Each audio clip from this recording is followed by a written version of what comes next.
Hello, everybody. Thank you very much for joining us at this panel at Mill Valley Film Festival. And we're here to rethink classics and to work for a solution towards a more democratic and global canon. So I'm joined by a few of my esteemed colleagues, and I'll just do a quick introduction of everybody before we delve into the discussion. First up is Lorna T. Lorna is joining us from Kuala Lumpur, Malaysia, I believe. And Lorna is a Pan-Asian film producer, and she also works as a film festival organizer and divides her time between Asia and Europe. She's worked for Focus Films, Variety in the US, Irresistible Films in Hong Kong and Japan, Berlinale, Cinema Asia Film Festival, and she was the founder or head of festival management for the International Film Festival and Awards, Macao.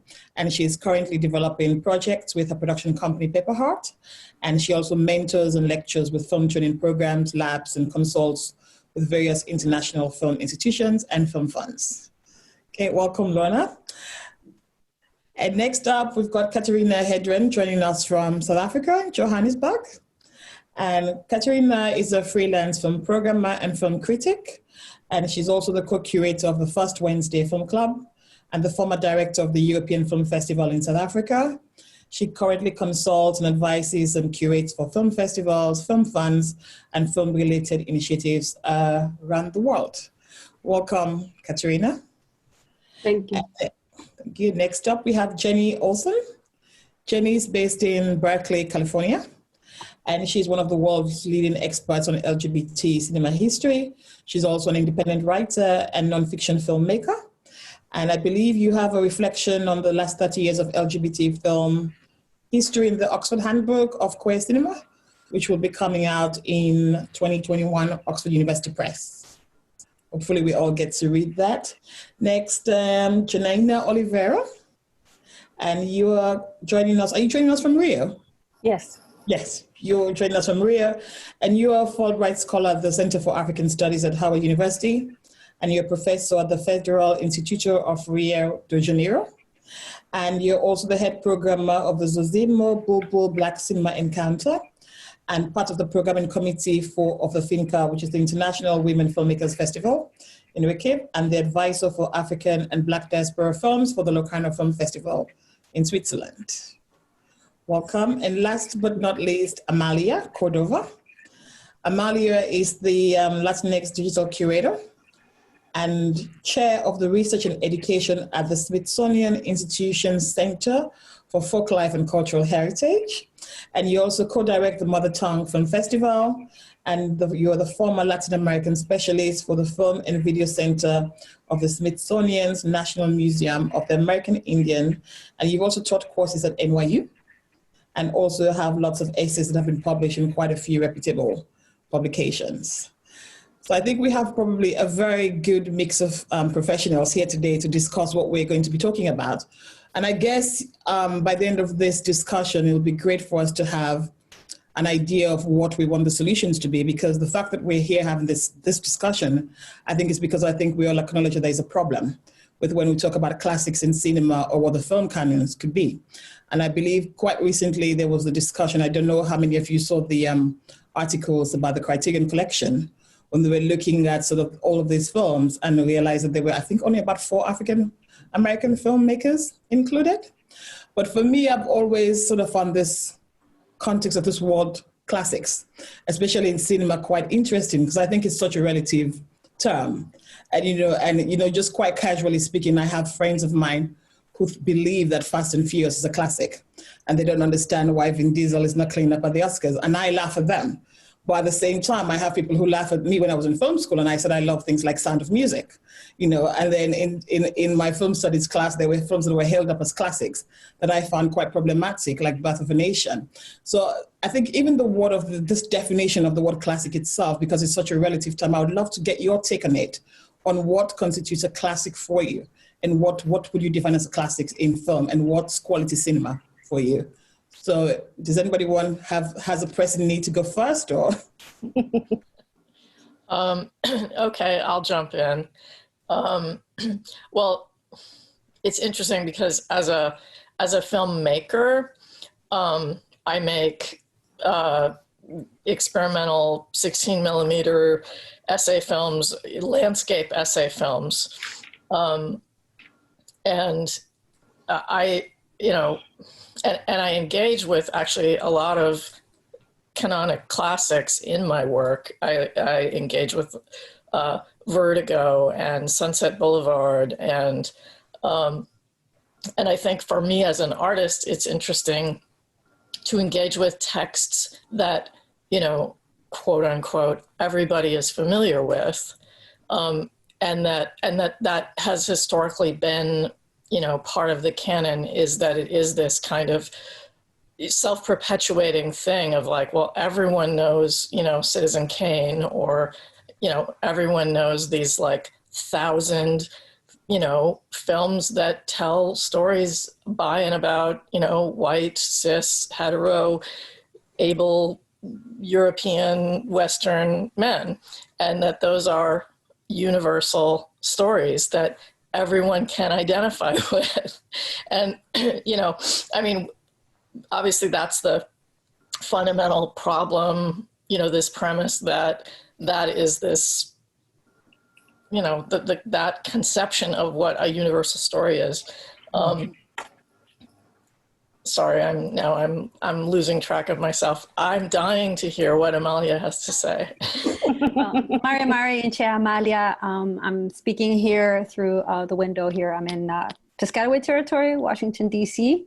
I'm originally from Santiago, Chile, the Mapuche territory, Wamapu, specifically Gulumapu. And just like we challenge notions of place, the work of indigenous cinema has actually been heavily burdened by the displacement of such classics that ride on the stereotypes and perpetuate stereotypes of, you know, disenfranchised communities, displaced indigenous communities, and perpetuate notions on society and history. So for me, they're foundational narratives, right? And even the discipline of film studies, seventh art, or within the language of humans, right? It is one version of storytelling. And what happens with the notion of classic is that you're kind of relying on the idea of text analysis, right? It is language, the film as a text, right? The film as this object. Whereas what I've seen with the working with indigenous filmmaking and trying to parse that and make it legible in sort of industrial circuits, educational circuits, but staying true to sort of community values that nourish it. Yep. I think what we see is a fresh take on it and the resistance to categorization. So one instance, you know, that I see productive subversion of these canons and of these texts is to take into account that humans have always told stories. Yep. Right? And that the language of film, if anything, could include different knowledges that go beyond writing, go beyond framing. And I think that sort of stepping outside the frame and acknowledging that this is all a production of knowledge is really helpful in terms of thinking about what voices we prioritize. So for me, one of the problems is sort of just the idea of disciplines, right? Yeah. The idea of film as a static, separate silo, you know? And I think one thing indigenous film does is bring in, and because there are no other productive references, indigenous filmmaking always has to push forward the use of own language, own image, own sound, a different take on the landscape. It'd be really interesting to see if we could get experimental landscape documentaries from indigenous filmmakers, because the relationship to land is so important. So I think it comes from, like, for me, like disruption of foundational divisions of knowledge and the way Western society divides our knowledge into humanities, science, things that are in an indigenous worldview are held together and are a more of an ecosystem, right? So I think that's super problematic. And on the other hand, of course, there's the whole idea of the industry, right? But really what we see is a construction of a history. So for me, classics have been about creating something fictional, a sort of architecture of the mind. And the first thing I do when I teach my film classes is try to destabilize that and say, well, everything you thought you knew, we're going to question it here. You're going to like set it aside. And so there's a lot of unpacking and undoing that needs to be done for fresh images and fresh voices and narratives from indigenous communities and other marginalized communities. You know, you have to like break open this wall of suppositions, which are the stereotypes and misconceptions that have been perpetuated in media at large. And working from a government museum, where I've been working either through the Museum of the American Indian or in the research center that I'm at now, which deals with traditional knowledges, I feel like there's a lot at stake when national discourse gets embodied in certain classics. So one thing I'd like to say is that the Library of Congress has done a good job of updating and incorporating new work every year for what they consider the registry and the films that need to be preserved and that constitute sort of the important history of this country. Okay. Mm-hmm. Maybe I'll go.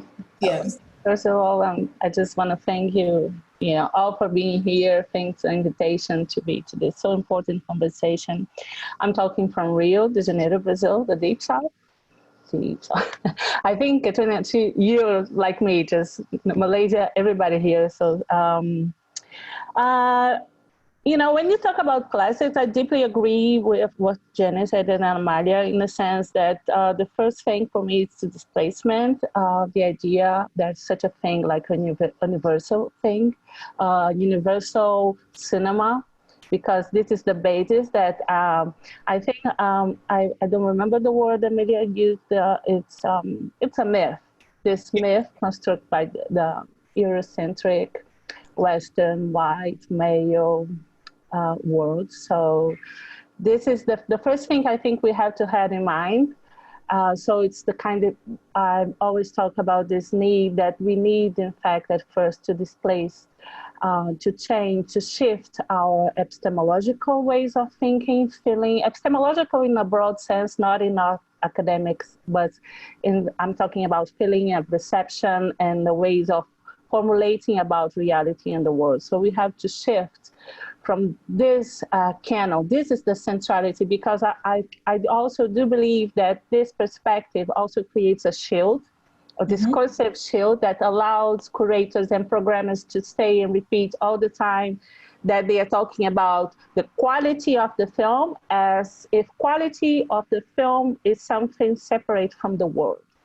Yeah. Last spring, North Spring, Grishambu, he published Film Quarterly, a manifesto for a new cinephilia. I don't know if you have seen it, but the last quote is something like that the world is more important than cinema. So I think this is something central for me to understand that, cinema is of course fundamental, but it's something that happens in the world. You cannot detach it from the world in order to praise some, authorships or some, places of productions as something that, Amelia also pointed out. So I think for me, this is the first movement. When you talk about classics, is to understand not what it is, but who is saying that it's a classic, how it's able to consolidate some films as a canon and other films are as less important or not relevant or, invisible. So because also, we are talking about industry, so everything about in capitalism is about a struggle of power. So everything has to be put on the table. I think this is for me in my practice. This is a kind of center.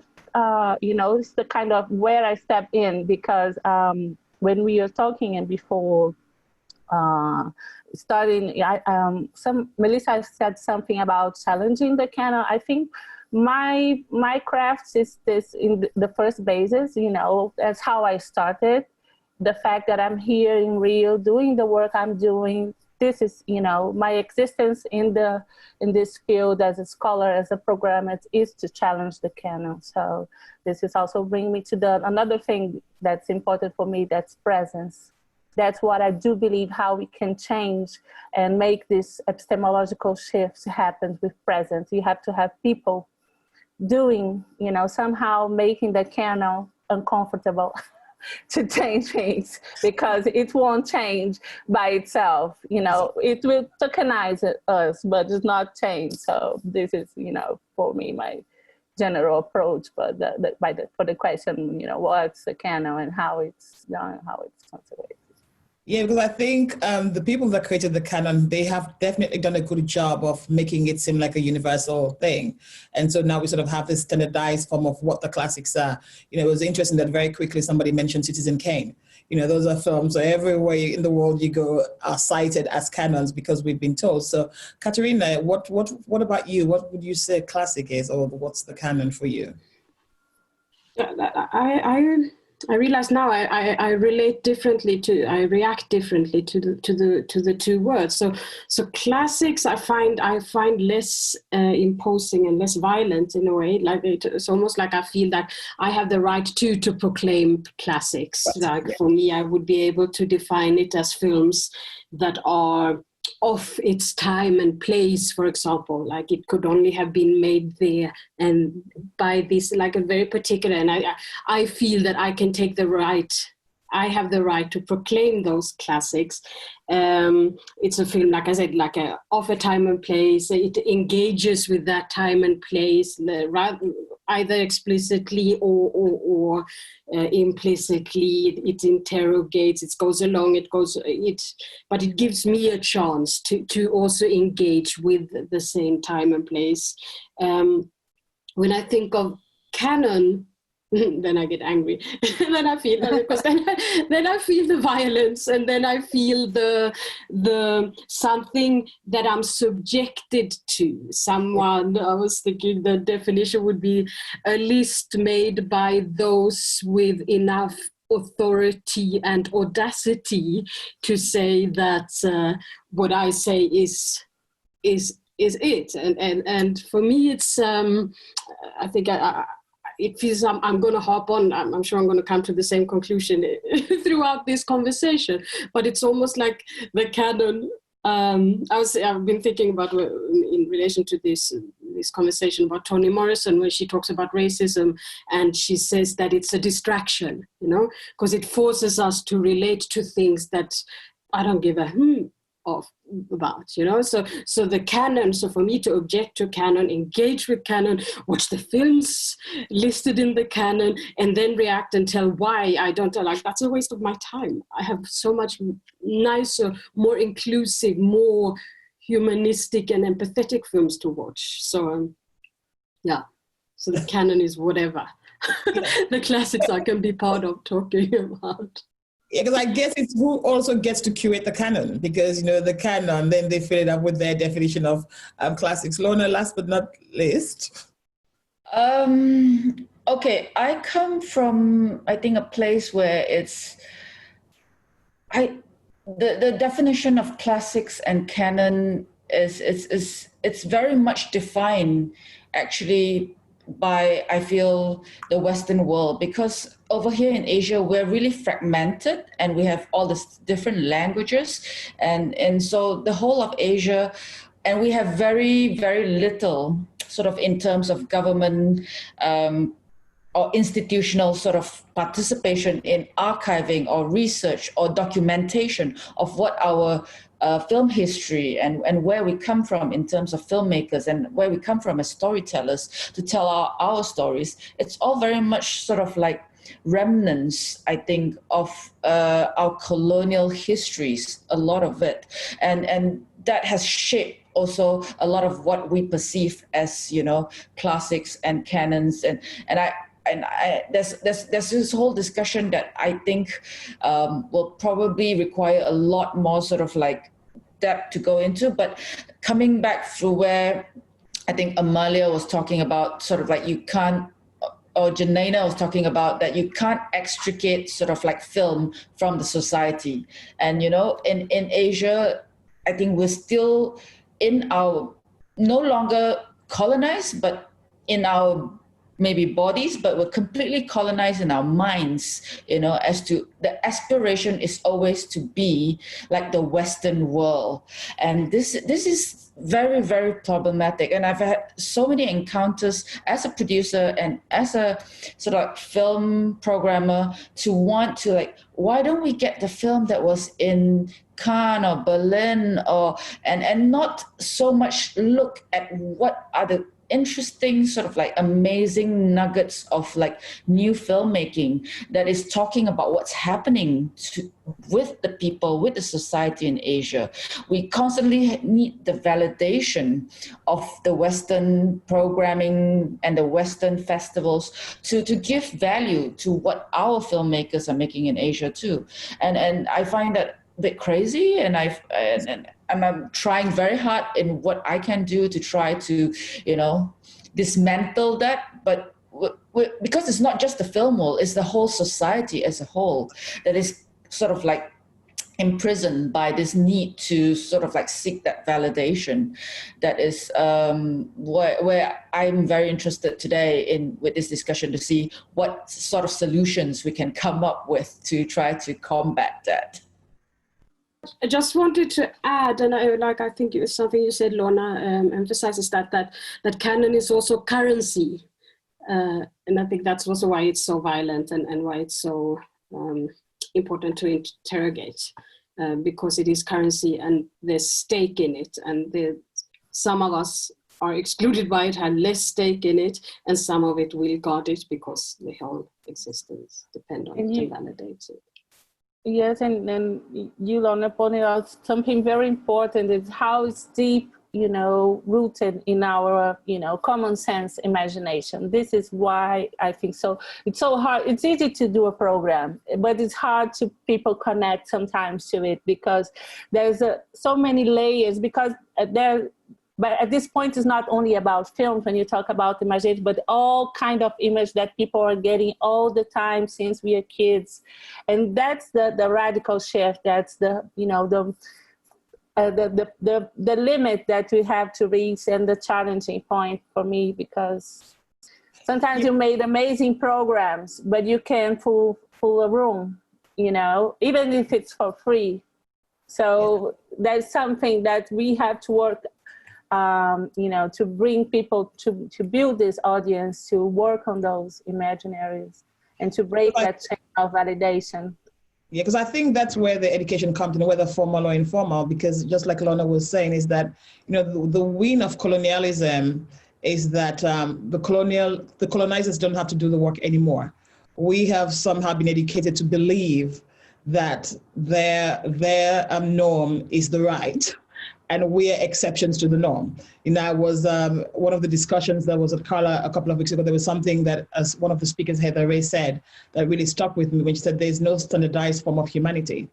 But what colonization has done is to sell us this notion of a standardized form of humanity, which is white, male, hetero, and we all feel that we're the exceptions. That's where diversity comes in, and all of this sort of supposedly niche cinemas and things. So I guess, how do we unlearn? Because I feel like we're all probably guilty of that, probably not to the same extent, but we all definitely feel like we definitely have bought into the notions of some of these canons and classics and what we've been taught. And then I think now we're sort of having this awakening where we have to sort of redefine, and I guess be more inclusive. So if we think about, our day-to-day lives, even when we're not in school, the images we see, like you just said, like everything points towards a sort of Western standardized form of perfection. So how do we, if we're trying to be more deliberate about it, like what roles do we have? Because I know a lot of us here work in film education, as universities, like how do we begin that re-education process? I know, like, I'm at London Film School, and the conversation at the moment is, are there other films that teach the same lessons, that are not as problematic, that have a more inclusive gaze? Because there are certain films that we're told, well, this is the best film to talk about this particular thing, but the images can be triggers for some of the people in the classes. So it's like, how are we what's the role of the film education and getting universities in sort of beginning to help people to unlearn, and I guess begin to redefine these canons that we use for education? So I think that's what drove me to critical writing about the film, because one thing was to be exposed through Indigenous film festivals and the day-to-day work at the Film and Video Center of the National Museum of the American Indian in New York. One thing is to be exposed to all this and be incredibly surprised at the the breadth of production, the experimental and community nature of it, and the sheer power of storytelling behind it. And then, why don't I know anything about this? Why isn't this more better known, right? And so one thing I noticed was that there was very little critical writing outside of anthropology. So this was one of the early struggles that I consider that, you know, our collective writing tried to do with other film programmers and collaborators, is to just give this a space within cinema. Mm-hmm. First thing we had to do was extract the idea of the indigenous other from object of study of anthropology and object located in the past to contemporary, creative, multi-platform, and vital, right? There's something contemporary and vital and living about Native life that's not stuck in the past. So the first thing was to just get it out of a sort of scientific discourse and a discourse of extinction, right? So that was a really powerful move. But then you realize that, you know, the first film from somewhere gets celebrated just because it's the first film from that region, that community, whatever. And then how do you grow as a filmmaker if you don't get critical response? You know, I went to art school. I know what critique is. And I feel like it really nourishes the artist to be getting critical feedback and not just get praised because, like, oh, finally you're making your films, and then sort of let them go uncritically into the world, right? And on the other hand, sometimes they're not as polished or they have a different aesthetic or pace. So you find that you're intertwining that kind of unlearning and that kind of sensitivity work into something as basic as your film description or the name or description of your program. You know, we try very hard to integrate, for instance, not create just regional pockets. Like, I've got shorts from Mexico, let's just put them all in this program. No, let's look at the topics. Let's try to generate these dialogues between films that happen to be from indigenous communities with perhaps films from other places in the world. And because I was working earlier on just indigenous film festivals, it was harder to do. You could try to interlace the languages and the issues affecting Native communities around the world. Or, you know, there are definitely commonalities. But I found that going in and working now with the Mother Tongue Film Festival, which screens work in minoritized, endangered, and indigenous languages, but around the world, we were able to sort of create meta connections, you know, that weren't just about indigenous struggle, but like struggle of humans, struggle over land, concern over land, song, poetry, you know. So we're able to create something outside of a sort of ghetto or a sort of little special space for indigenous film, right? Oh, here you have your little space. Here's your breakout room, right? So instead, be able to be in the big room, be in the big conversation. So I feel like that's part of the advocacy that programming allows us to do, both from the textual level, but also speaking of what Janaina mentioned, which I love, the word presence. No matter what a film program or a film festival's overall program ends up being, if you can be there and intervene and just present it properly for the 2,000 people there, you're creating that shift in the audience. So I think for me, it's been very much about the writing, the programming itself, but also about showing up and having those rich dialogues whenever possible with the filmmakers themselves and allowing that first person voice to appear. Yeah, but then I think it's also a question of who makes that choice when it comes to the programming. Because I think that's also a thing where I don't think that the world is short of people who are sort of from a marginalized group making films and sort of telling stories. But the question is, they still need to be selected and given the critical acclaim to be baptized the classic and to get into these canons. And the people who are making those selections, are they making objective selections or are they doing it with like a gaze that's sort of reinforcing, you know, the stereotypes, whether we're talking about LGBTQ or African cinema or Asia or Latin America, you know, because I think that's also a thing about the gatekeeping in the film industry. I don't think it's the barrier to entry. I think it's the barrier to success, or what we define as success, and who gets to make the decision as to what is a good film and what is quality cinema. But when I'm talking about presence, I'm talking about presence of those places, decision places. Who decides the fonts? Who decides the films? If you're not, how you build the programming committee, you know, who is deciding, who is advising So it's a presence in all those, places in the chain. Not, of course, fundamental to be there and to present and introduce the film, because for me, what I see here, my practice here, has taught me that it's not only about the films. You have to build connections. So it's fundamental to present, to have a nice ambience. It's not about only the screening, but how everything, the event that you create around sometimes, because we are talking about different cultural and social reality. So It's not only about to be at the university, because a lot of people here had contact to film and education in film in different, situation that not in school. So this is also important. But when I'm talking about presence, it's this large idea that we have to be present in those spaces, because if not, it's going to be about, diversity is a team. So let's place, this is the LGBTQ film, and we have the indigenous one, the Black one, the African one, the Asian one. Oh, okay, we fulfill all the boxes. And now we're cool. So it's not that, it's about, you have to have the programmers, people working on the staff and the festivals, it's the whole chain. I mean, yes. And, I think, there's the whole concept in filmmaking of nothing about us without us, that we need to tell our own stories. And, I think that is also, we can look at particularly film festivals and the programming of film festivals, but also obviously things like, Blu-ray labels or streaming platforms or any of the gatekeepers. And,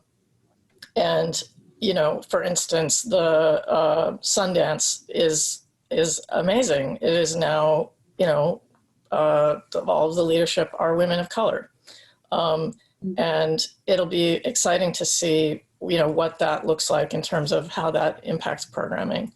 I think I'm curious to hear what Lorna says. I just want to say, I think you said about like the idea that the canon is a waste of time, or was that what you said? Not like that, but it's not that a waste of time, but that, well, I think I'm more connected with, or I should say that Katarina said that it's urgent. She has other urgencies that, I'm totally in the same page with her in that sense. But the concept that reacting to the canon is a waste of time, I love. I love as like, that it puts us in this position of like, oh, now we're like fighting with this. And just to say from a programming standpoint, I love that there are, festivals like Mix, the New York City LGBT Experimental Film Festival, or Quack Maps Festival here, that's the Queer Women of Color Film Festival, that, is kind of saying like, fuck the canon. Like, we have movies, we have stories, we have ways of telling stories, and like, this is what matters. And, that is outside of this kind of like striving for some kind of external validation or that we want to be seen in the quote unquote mainstream, and is, anyway, kind of deciding to not waste time reacting to the canon. But Lorna, what were you going to say? I was just going to say yes to Janaina, what she was talking about, the presence and how all of us, in some ways, we are gatekeepers too, in what we do, and we're part of also what is allowed to be seen, what is going out there, what is being presented. Being a producer, being a programmer, that's also our responsibility. And this, I'm just like, we're all guilty of in some ways of also not always sort of like managing to, I think, understand and play with this canon classic sort of like dichotomy to our advantage. And the energy that is used to fight it, I think could be better, as you say, Jenni, to kind of like, not the examples of people who just say, fuck the canon, we're just gonna, you know, do our thing, because the canon, doing something to sort of like go against the canon is just going to take up too much energy or stir up too much negativity that we can better spend on doing something more constructive. And also to reiterate sort of like what Janaina was saying about the presence and you know, the whole chain, you know, the composition of people, you know, in not just the programming, but it starts with like people who are sort of like funding films, the broadcasters, the investors, the exhibitors, the distributors, the publicists, the film critics, the journalists, the labs, the training programs, the academia. There's all these layers, is so many layers, and that's just film. And then you have the whole sort of like other side of like, you know, society that you have to contend with, the censorship boards, the ministries. In Asia also there's this whole sort of like weight and baggage of the patriarchy that we've sort of like still have. I think in Asia, a long way to go, even though, you know, we still have this, we still are not allowed to fully be open about, you know, this. I think in Asia, the whole Me Too thing was sort of like the most subdued of all places. And it's simply because also of the Asian values and culture and tradition, where we're supposed to be the good child and we shouldn't stir up shit. And so a lot of cultural baggage in being sort of like Asian, being good, and this is something that I think we have to unlearn as we go along. That requires sort of like the whole sort of like chain in society, not just within the sort of like film, to sort of have a redefinition or relearning or of sorts. Yeah.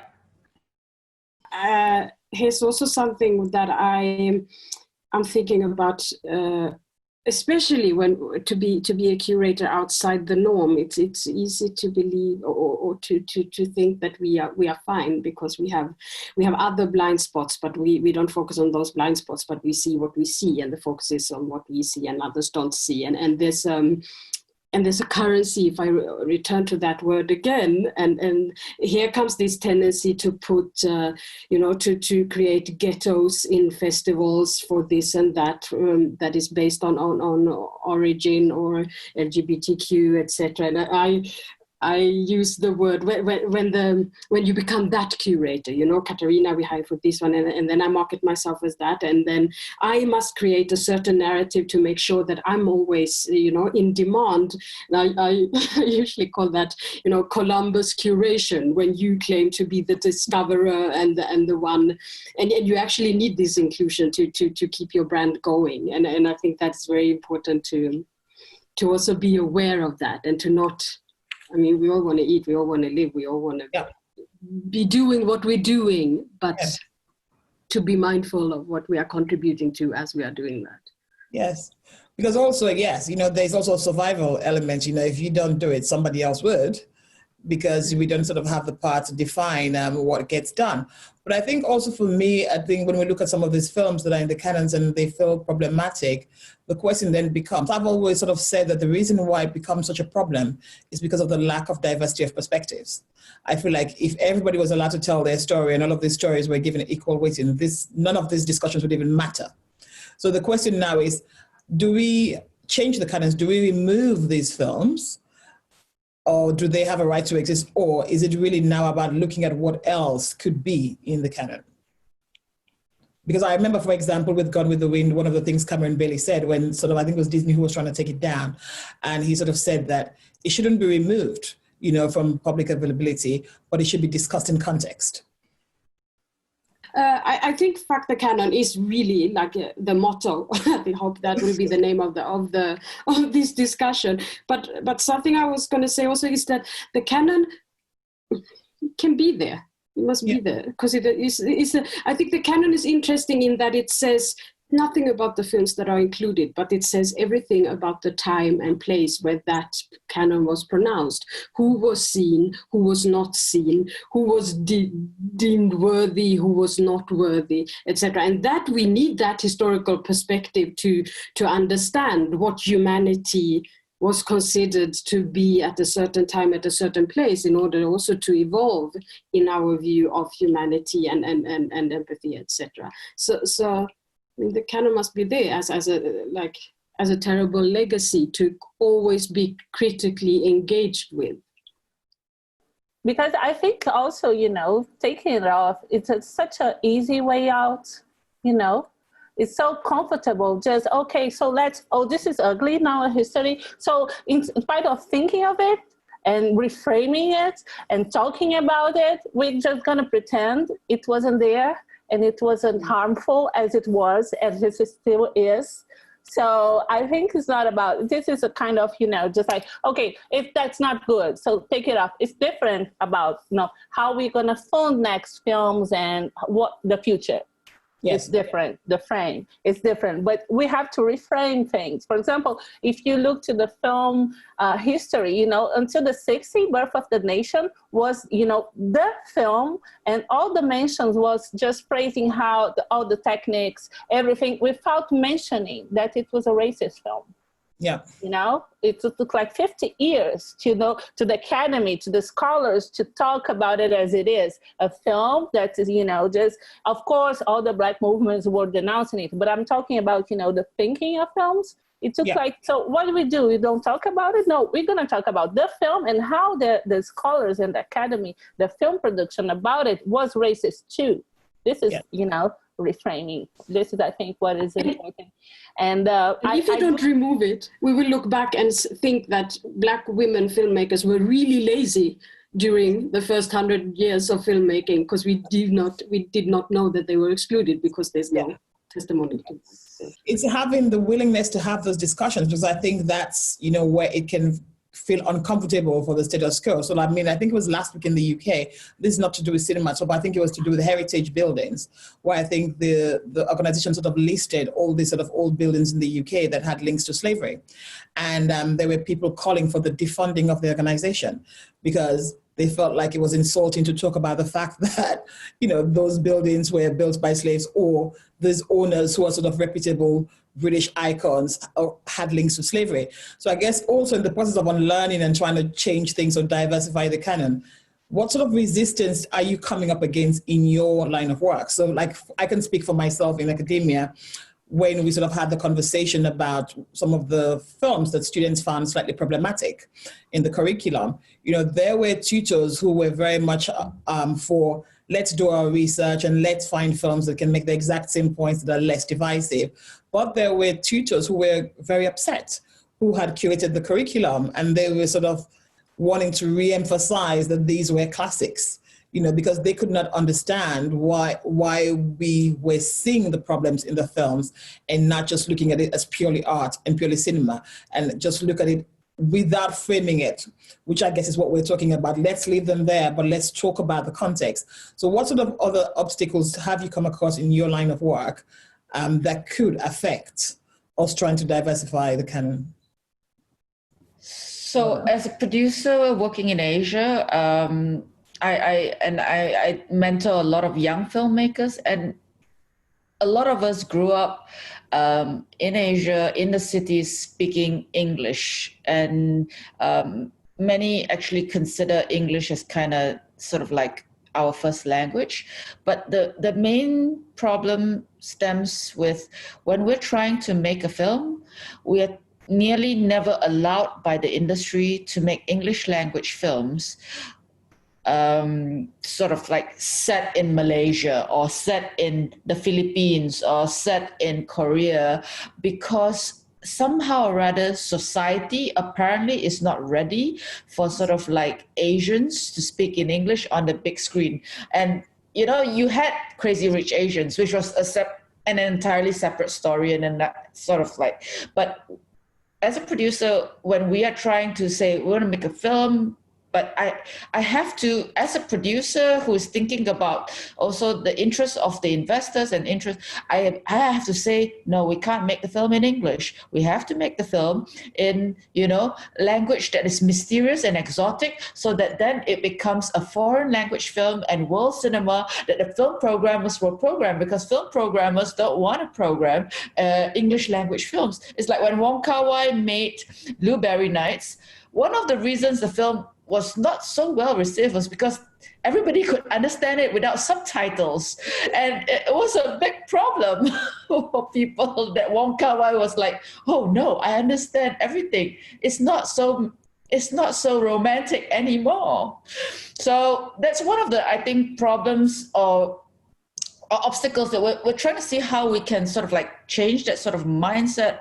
But there's so many levels involved, and because it's also the business decisions that need to be made, it's all this sort of like we're stuck in this, we can't do this sort of mode at the moment. Yeah, but I think that's a big problem, Oliveira. And I'm a filmmaker as well, and I feel like film festivals definitely have a brand of African films that they show, And if I'm sort of trying to do like, I guess, a rom-com, something modern, that would not be seen actually as probably artistic enough. I probably have to do something about poverty, war, AIDS. And then, we always make jokes about that. There was a documentary that came out it was 2 years ago called Film Festival Film, which I think was from South Africa, where these filmmakers talked about the fact that, they make films for film festivals, and those African films tend not to play to African audiences, but they play to European audiences and they get awards, and that's how those filmmakers can fund their films. So what also are the roles of film festivals as well? Because I always say that that's always like the entry point for a lot of us into the film industry. That's where talent gets nurtured or championed or spotlighted. But if those programmers are also, are they helping really in terms of the way they curate and how some of these minority perspectives are put forward? I think Asia, Latin America, Africa, we have a lot of issues where, a lot of films are made for the festivals. And that doesn't actually it didn't start as being made for a festival per se, but also it starts from a level where it's sent to a project market or a lab, and they meet with potential co-producers from Europe or other parts of the world where the funds need to come in. And so when you're applying for a fund to Cinema du Monde, or if you're applying to a fund to the World Cinema Fund, or you're applying to they don't want to have a rom-com set in English in contemporary times. They want something more of a subject that they can feel that they could, I don't know, be enlightened about. Yes. You want always something world cinema, Yes. That's the place of the comfort. So you can be the thing that you're doing, but if you have to repeat the tropes that make me feel comfortable as, the one financing your film. Yes. You're going to say something? Linde Verdawi, Professor Linde Verdawi from SOAS, she wrote a book a couple of years ago, Curating Africa, and then something else. Something about film curation. Yes, exactly. It's an amazing book, and she uses a super useful metaphor, the festival as in relation to the world exhibitions they used to have a long time ago, and in the beginning of the 1900s and end of 1800s, and when they would import or not even import, but they would create African villages, for example, in Paris, and then they took the exiled Africans living in Paris and dressed them up as native and created and curated the Africa that they needed in order to be themselves. Europe needs, the West needs the South and the brown people to be white, to be the West, and that's what they did. And I think it's the same thing with the curation, and that's also the use of Columbus curation again.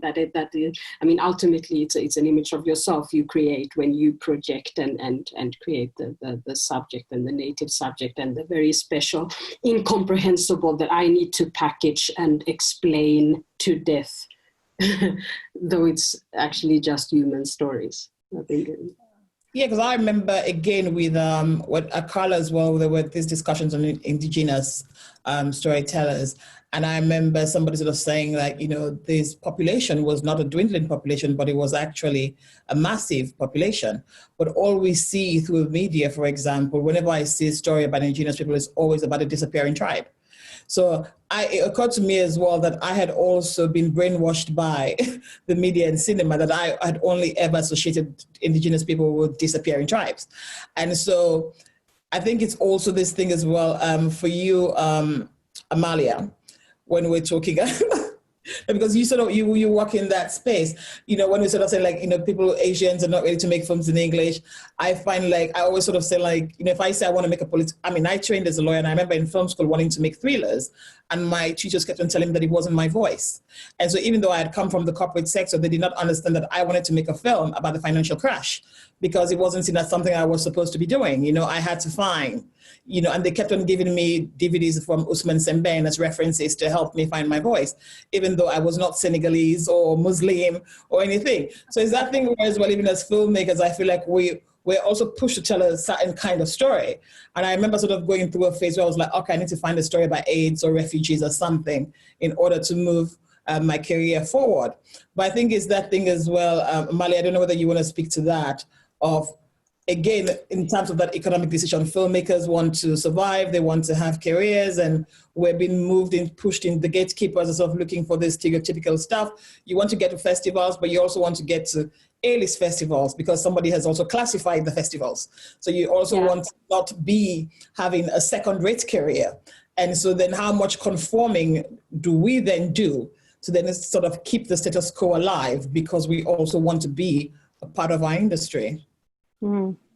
Well, for me, I once got asked at the Berlinale what was the biggest enemy or the biggest hurdle for Indigenous filmmakers, and I said the industry. So like full stop. So I think that a lot of my colleagues across Latin America, we have a network of Indigenous film collectives and individuals, more collectives than individuals. And the whole position there is not aspiration to sort of cross over into anywhere. The aspiration is to strive for a sort of cinema of our own for our own purpose, right? And that's been a major distinction. And so there we move slower, and auteur cinema has not flourished unless it gets these links to the festival network or the festival circuit, which again, capitalized, italicized, festival circuit, because what my writing has been about has been sort of to clarify that there is an Indigenous film festival circuit across places like Latin America, and we're fine, thank you. You know, Yeah. You should come down and visit sometime. In fact, Yes. Yeah, right. So there's this divide. Yeah, that's when we're talking about this shift, epistemological shift. That's it. You know, you stop aiming to be there. Yeah. Mm-hmm. And, you know, so this is the radical, you know, shift, because then you stop suffering, because you won't have the money, you won't have the funds. It's going to be a few people, you know, for example, I talk from Brazil experience. It's same white male business companies. They do they achieve the big funds. So you keep struggling with that. So you just, you know, miss the point about making films, I think, you know, that's all. Yeah. And the landscape is not unlike Lorna was describing in Latin America. There's a lack of access to film schools. It's something the upper class has access to, right? Sort of the baseline to even get there is marked by race and class and proximity to urban centers, et cetera, and mentorship, right? The lack of. Yeah. So in that sense, the festivals that I mentioned are an education, a traveling education system in themselves. So the festivals take care to not just pop up the same year in the same town, but actually travel across. And this is in Brazil too. You know, festivals like Curation travel in different places so that they democratize and they share the access to these films across more disadvantaged communities. And that's where filmmakers are invited to become a part of the presenting team. So again, about presence, they become the people behind the mics, behind the cameras, on stage, everywhere, not just show up for your Q&A and then I'll see you, right? So in that sense, we believe that we have a methodology that is completely different. We have a different approach to what film means. And because Indigenous communities have survived thanks to their ability to do community work that is not for the benefit of an individual, but is for the collective. Filmmaking taken on with that ethos is a different thing, right? However, because there's been interest in tapping into the Latin American indigenous filmmaking talent pool as sort of an exotic export for global art festivals in the North, right? They do want to come in and do these labs, and some of them do bring great training in sound and editing and shooting. But what I've noticed is that in their curriculum and in their media literacy training, they're showing the canon. Yeah. So they're not showing the major achievements of the local, regional, indigenous filmmakers. And that's something that I've been trying to do by inserting myself and say, so what are you showing them? Who are they listening to? Because what kind of film then, what kind of film training, what is going to inform what their output is going to be? So I think that there's a space for the festival to also be a space of education. Mm-hmm. And then there's the idea of the lab as a place of possible contamination with this industrial kind of jargon, aspiration, and trajectory. I could talk about this all day with you ladies, but so we're slowly running out of time. So I guess now we try to fix the problem. So I guess if we can sort of round up with what do you want people to think about as we imagine the canon? The closing words from everybody, like what are we proposing here for people? Well, I think to pick up with what you were just saying, Amalia, and I mean, and to me, so as a filmmaker, my work, my obscure 16mm landscape films have shown at mainstream festivals and Sundance and Berlin and Toronto and it's incredibly exciting and incredibly validating, and does feel like a kind of canonization. Actually, my films are about to premiere on the Criterion channel. Nice. Speaking of feeling canonized, which is really exciting, and it means reaching audiences, bigger audiences. But as I say, every time I make a film and show it at the San Francisco International LGBT Film Festival, I go, I feel like this is who I made this film for. And I think, I've been in this world for 30 years of LGBT film, and people are constantly saying like, oh, is it the end of the gay film festival circuit? Like, is it, has it, there's no purpose for it anymore because there's just gay movies everywhere. And which is missing the point, which is, all identity-based film festivals, to me, it's about, coming together and talking to each other and creating our own culture and celebrating. What's that? Celebrating also. Yeah. And understanding ourselves and that there's just different purposes. I mean, hopefully that good work that, is achieving something that can be, that there's a canon, canons, and, that it's more about that there's just important art and that there are different purposes to art that aren't about creating some, mythical, like this is the greatest single example of some set of achievements. Anyway, I think, the last thing I'll say is that I think like that whole structure, all of that, and like the existence of the canon is so undergirded with, it's all about capitalism, and it's all about, we need to perpetuate and identify something so that it can be sold and that it can be, valued in some transactional way, and that, that's up at the top, and it does impact everything at the bottom, is like, or from the bottom up, of like, what's the value of your thing?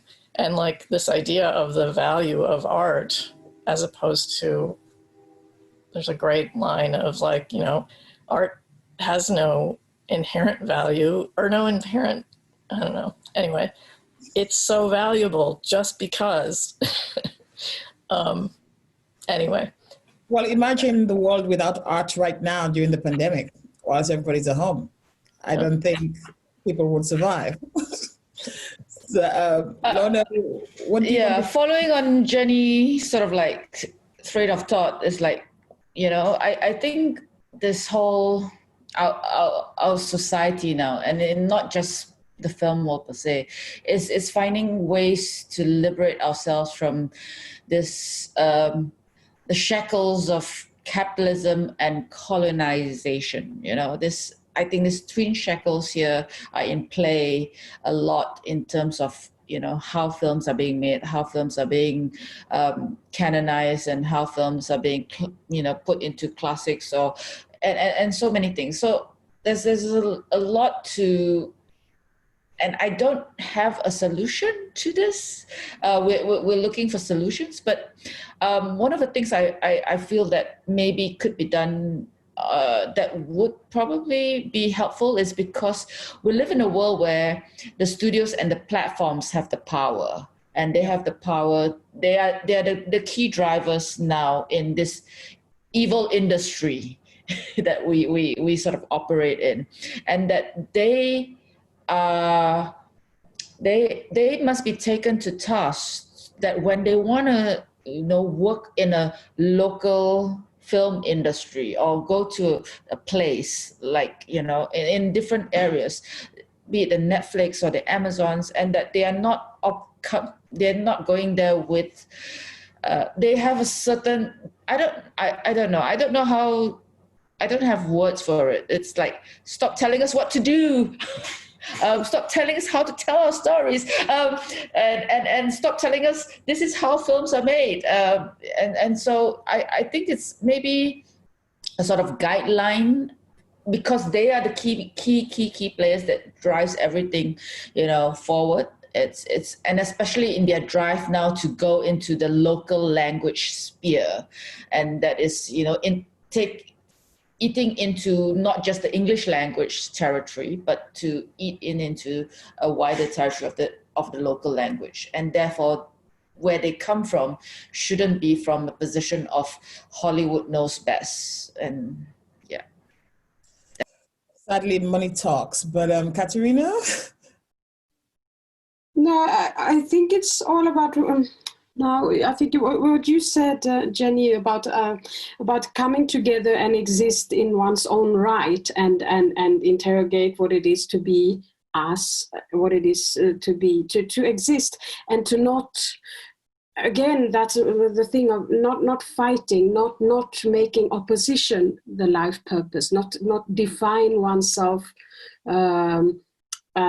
in opposition to the one who is excluding, not to claim. And what you said, Amalia, like, we are here, we make films, we have our festivals, we do, and to just shift the center can no longer be the center. The center is so dysfunctional, and the periphery has been defined by the center, and like it's not relevant. No one is being discovered. Everyone exists. No one needs to be given a voice. Everyone has a voice. It's a question of back off and shut up. And we know that doesn't happen. So what we need to do in the meantime is to continue to be we and insist on being us. And again, not in resistance and opposition, but because we are. And I think that goes for the curation, it goes for the creation, it goes for everything that we talk about. That's really true, because I think as well as storytellers, we have the power. You know, if we don't give our stories, they don't have it. So I think that's probably a very good place to end. Thank you so much, ladies. It was a really interesting conversation. I think we could go on for a few more hours. But hopefully we can get people to start thinking, you know, because I think that's where it starts. I'm happy that in 2020 we're finally acknowledging as a world that we do have a problem and it's time to actually change it. So looking forward to the new normal, whatever that is going to be. But I hope that we keep the conversations going, because I think once you acknowledge that there's a problem, then definitely you're moving towards solving it. So thank you so much for joining us. All right. Thank you, guys. Thank you, everybody. Bye. Good to meet everybody. Bye. Thank you. Bye. Thank you. Thank you.